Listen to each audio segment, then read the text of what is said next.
You're driving home after a great night out with friends when suddenly flashing red and blue lights appear in your rearview mirror. Your heart begins to pound. You weren't speeding. You weren't swerving. Why exactly are the cops pulling you over? What happens next could be the difference between you driving away or being detained, searched, or even arrested. I'm Jeff Hampton, former prosecutor turned the people's lawyer, and today I'm covering 5 tricks cops use during traffic stops and exactly how you can stop cops from using these tricks against you. Because when it comes to dealing with the police, what you say and sometimes what you don't say can make all the difference. So let's dive in. Trick number 1. Cops will bait you into small talk, or they will bait you with them giving you a bad attitude. Now, we all know that we're required to have a valid driver's license and insurance in order to drive our cars. So it's a good idea to make sure and have that ready to display to the officers. But when the officer walks up to your window, do you have to actually roll it down? Technically, you are not per se required to roll your window all the way down during a traffic stop. The problem is, if you don't roll it at least somewhat down, police officers have a tendency to now claim that based upon your attitude and your behavior, they are now in fear for their officer safety. They will now use that as an excuse to get you out of the car and perform a pat-down search. How can cops get away with this? Well, technically, they are allowed to do this under the Supreme Court case known as Pennsylvania versus Mims. But how exactly do cops trick you with small talk? You've got to understand, police officers are trained to ask you simple questions that seem innocent. Well, where are you headed? Where you come from? What have you been up to tonight? This is classic small talk. You know as well as I do, cops don't care where you've been or where you're going. So why ask? They are trained specifically to get you to start talking so that they can use anything you say or maybe even don't say as a pretext to get you out of the car and search you, detain you, maybe even arrest you. Whether you realize it or not, the moment police officers start asking you questions, you are actually being investigated, and anything you say can and will be used against you. Now, this may seem just like small talk to you, but it's important that you realize at this stage during a traffic stop, the police are not required to read you your Miranda rights. Many people are shocked to learn that. Now, we all know that we have a right to remain silent. This is many times referred to as our Miranda rights. The problem is, police officers are not required to read us our Miranda rights right there on the side of the road during a traffic stop unless 2 requirements are met. Number 1, we must be in custody, meaning not free to leave. Okay, we must be detained. And then secondly, we must also be actively interrogated by the police, which is precisely why you should never open your mouth during a police encounter. Now, here's why small talk is so dangerous. Small talk almost always leads to police officers asking you very direct questions that require a yes or no answer. During that's what we call interrogation. When they do this, your small hesitations about exactly what to say when the officer starts to interrogate you can now actually be used against you as a sign of guilt in court. For example, admitting to almost anything, even if it's not illegal, could end up getting you arrested. Here's a great example. Let's say an officer asks you where you've come from, and you say you were just out with your friends and you were at the restaurant. And let's say he asks you, okay, what were y'all doing? Y'all just socializing, having something to drink? And let's say you admit you had a single drink with your dinner. It's almost a 100% chance the moment you admit to having had anything at all to drink, that will be used as a basis to investigate you for DWI and potentially either cite you or arrest you for the offense of driving while intoxicated. Now, what if cops bait you or trick you by giving an aggressive attitude in your direction? You have to understand that this is a tactic, a trick used by the police. I've seen officers do this when they don't like someone, and they do it trying to get a rise out of the person driving. So let's say you're driving and you don't like the attitude from the officer. He's doing it specifically hoping you will respond with a bad attitude. Be careful here. Do all that you can to resist the temptation to respond with anger or frustration. If you respond, raising your voice or doing anything that might come across as aggressive, the officer will use this as a pretext to claim now that his officer's safety is at risk. He'll get you out of the car to search you, detain you, or maybe even worse. So how do you stop cops from using this trick against you? Number 1, don't fall for the small talk trap. Exercise your right to remain silent. Then number 2, don't let cops trigger you by giving you an aggressive attitude. Do all that you can to resist the temptation of responding back with anger. Trick number 2, cops will then try to use your silence against you. This is a classic trick that cops use. Let's say officers start asking you specific questions and you just decide you're going to say nothing. Amazingly, police will then use your lack of cooperation against you and take your silence and attempt to use it against you in court as a sign of your guilt. Now I'm going to be frank with you, this makes no sense. We all know that we have a right to remain silent in the face of police questioning. The problem? In the cases of Salinas versus Texas and Burgess versus Tompkins, the Supreme Court, in their infinite wisdom, decided that your right to remain silent means nothing unless you first break your right to remain silent and then open your mouth and unequivocally say, "I exercise my right to remain silent." This is truly a trick and a Fifth Amendment loophole cops will use against you. So how do you stop cops from using this trick against you if you want to remain silent on the side of the road? You must first invoke your right to remain silent by opening your mouth and saying, "Officer, I exercise my right to remain silent." Then don't say another word. Otherwise, your silence will be used as a weapon against you in court by the police. Trick number 3, cops will use your movements in the car against you if you're not careful. So if we're careful about what we say and we protect our silence from being used against us, what about our movements in the car? Now this is a dangerous situation because if, let's say, the main officer, the primary officer, is walking up to you on the driver's side, and then there's also an assist officer circling back around over to the passenger side, and they're looking through the windows. If they see you reach over to the center console or maybe over to the glove box trying to grab something, get ready for things to get very tense and they're going to draw down on you. At a minimum, the cops will guaranteed they will force you out of your car and they will perform a search on you in the name of officer safety. So how do we protect ourselves and stop cops from using our movements in the car against us? Number 1, do not keep your insurance or other documents in the center console or in your glove box. Number 2, always keep your hands on the steering wheel the entire time the officers are talking to you at your window. Number 3, never make any quick movements in one direction or another, or have a sudden change in your demeanor or attitude. If so, cops will use this as a pretext now, where they're going to claim that they are in fear of their officer's safety. They will get you out of the car, escalate the situation, and perform a search. Finally, number 4, if you must reach for your ID or your driver's license in your wallet, or you have to reach over to grab documents from some other place in your car, make sure you first ask, tell the officer what you're going to do before you do it, and move very slowly in the process. Otherwise, and I've seen this happen so many times, otherwise the police will not give you the benefit of the doubt, and this can turn into a very tense situation, maybe even a tragic one. Trick number 4. Cops will try to make you believe that you should just let them search you if you've done nothing wrong. Let's be clear. You have an absolute right to refuse your consent to search your vehicle when dealing with the police. Now, if you do refuse consent to search your vehicle, get ready for the police to demand that you step out of the car. Now, I touched on this briefly, but police are allowed to get you out of the car to perform that search under the Supreme Court case of Pennsylvania versus Mims. Under Mims, police are allowed to get you out of the car if they can, quote, provide specific articulable facts establishing you placed their, quote, officer safety at risk. Now, this sounds like cops should be required to provide a substantial amount of evidence to claim that their safety is at risk in order to search you. In reality, that's just not the case. Most courts have allowed almost any reason for police to search you in the name of officer safety. Now, if they get you out of the car, be very careful with anything that you say or do on your way out of the car. One example of this, let's say you're getting out of your car, and as you step out of the car, they grab at you and try to pull you back towards the back of the car, and you get kind of offended by that, so you pull back.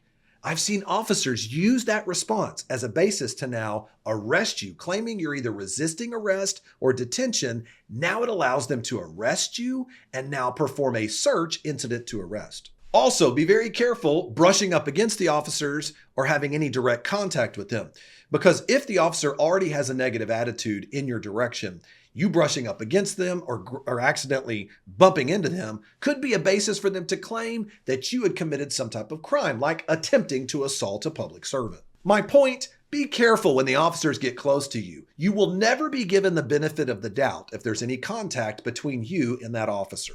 Now, once you're out of the car and standing there on the side of the road, this is a great time to tell that officer you exercise your right to remain silent and would only be happy to answer questions from the officer with your lawyer present, which is your right under the Sixth Amendment. We've been covering how to stop cops from tricking you during a traffic stop, but did you know that con artists and hackers are trying to snoop on you? I was hacked and I know how this feels firsthand. Hackers are sending very sophisticated emails to your inbox and calling you, trying to bait you into phishing scams to gain your personal and financial information. Marketers and hackers are tricky. They find ways to buy my data and my contact information from campaigns I've signed up for in the past. The reality of it is, it's impossible to live in this digital age without sharing information with companies. Whether it's signing up on websites or making trusted purchases online, you can never know for sure if your purchases are safe and secure, because even trusted companies send out notices all the time informing you your data was compromised because they were hacked. To make sure you are not victimized, this is where Incogni steps in. They are one of the best in the business at doing one thing: monitoring and removing your name from those lists. They work tirelessly to remove your information from these marketing lists, and they ensure it gets done if that company refuses to comply. I wish I had learned about Incogni to protect my privacy and my information online. I made that mistake once and will never make it again. So that's why Incogni has a special offer for all of us. The special link attached here and in the description below provides you a huge 60% discount, and I can personally vouch this is worth looking into and investing in. Check out the link below and take advantage of this great offer. Now, let's check out the next trick cops will use against you during a traffic stop and how you can stop them. Now be aware, cops may try to trick you here by claiming you don't have a right to a lawyer during a traffic stop. That is absolutely not true. You always have a Fifth Amendment right to remain silent and a Sixth Amendment right to counsel. So don't fall for this police trick where they try to make you feel like you don't have a right to a lawyer during this part of the traffic stop. So once you're out of the car and you're standing there on the side of the car, this is the place where the police will ask for your consent to search your car.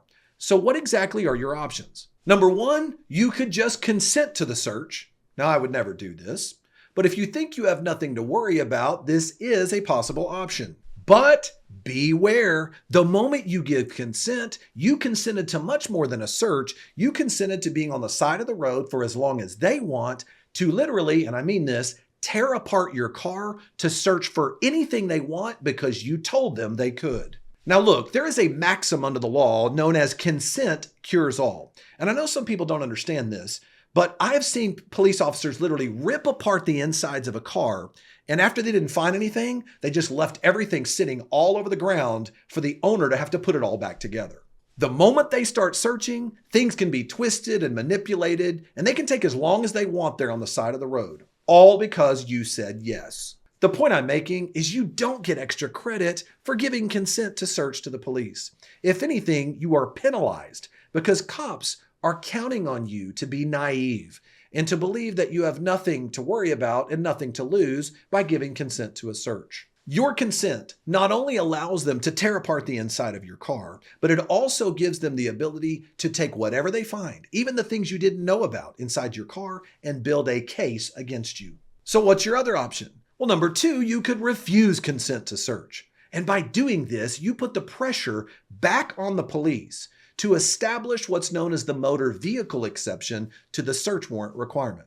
What is this? To search your car, cops must either have your consent, which we now know we will never do, see something in plain view just sitting out in your car, or number three, they must meet all the requirements of the motor vehicle exception to a search warrant. The motor vehicle exception was first created by the United States Supreme Court in the 1925 case of Carroll versus United States. In order to search your car under the motor vehicle exception, the police must meet all four of the following requirements. Number one, probable cause.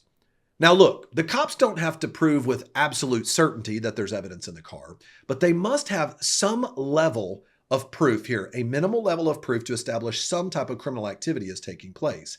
The problem is that's why cops try to bait you with the small talk or the aggressive attitude, because if they can get you out of the car under officer safety, it makes it easier for them to establish probable cause. So remember, the more you talk, the more you interact with those police, the easier it is for them to meet number one requirement, probable cause. Number two, the vehicle must not be on the curtilage of your property. Now, as a quick reminder, what is the curtilage of your property?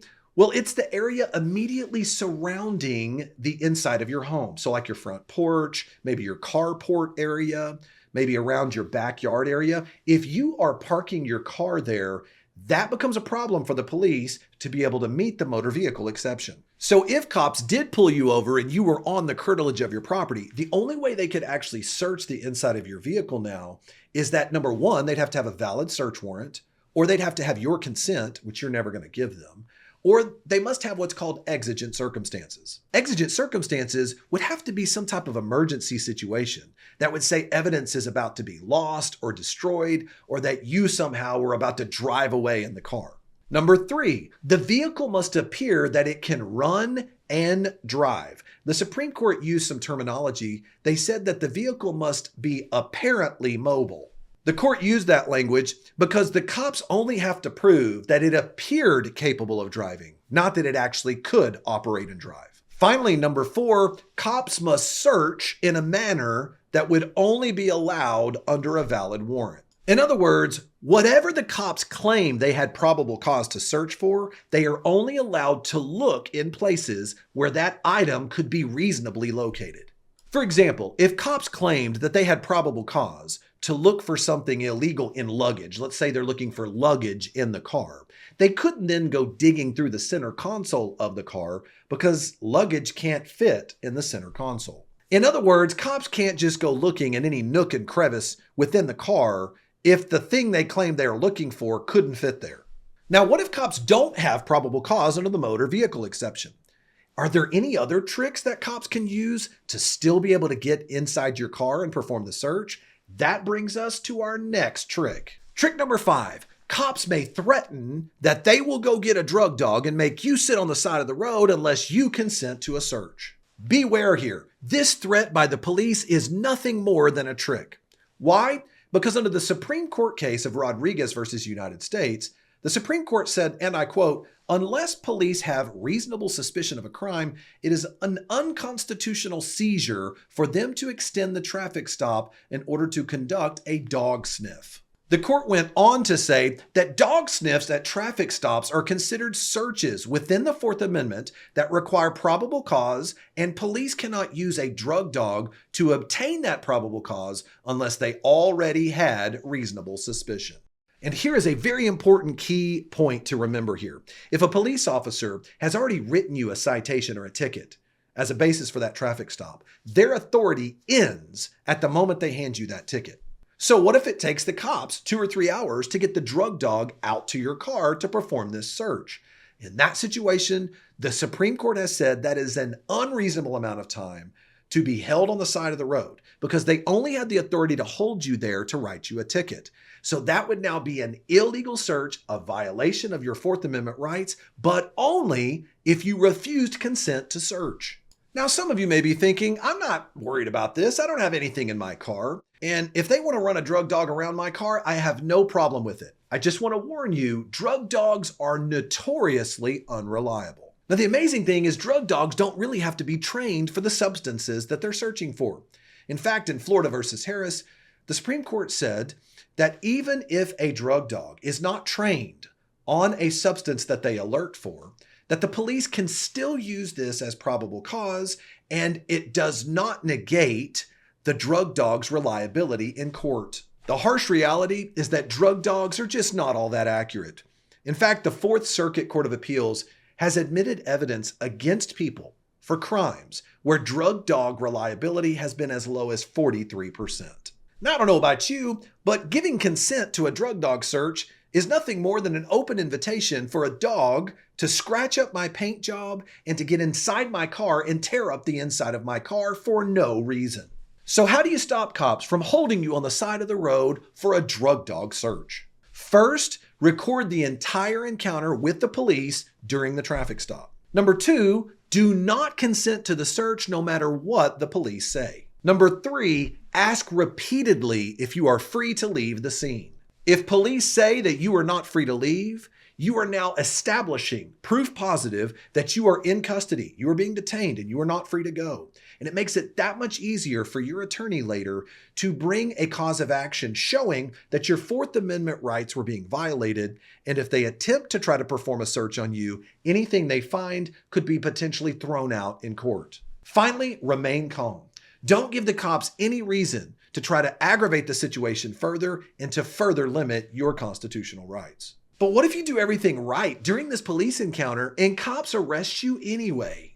Whatever you do, don't run and don't resist. These are the 2 worst things you could possibly do. Cops may have a very difficult time bringing an actual criminal charge against you once you've been arrested. But the moment you resist or you try to flee the scene, you make it very easy for the cops to be able to bring a charge against you that will stick, all because there was an emotionally charged situation and you panicked. By resisting or thinking you can talk your way out of the arrest, you're playing right into the trap that the cop has laid for you for them to be able to detain, search, and ultimately arrest you and bring a criminal charge against you. Remember, the number 1 goal during a traffic stop is to end the encounter and drive away safely. Now, we just covered the 5 tips to stop cops from tricking you during a traffic stop. But what if instead of a traffic stop, the cops pulled you over to check to see if you had a gun? Check out this next video where I break down how to stop cops from checking your gun during a traffic stop. See you over there.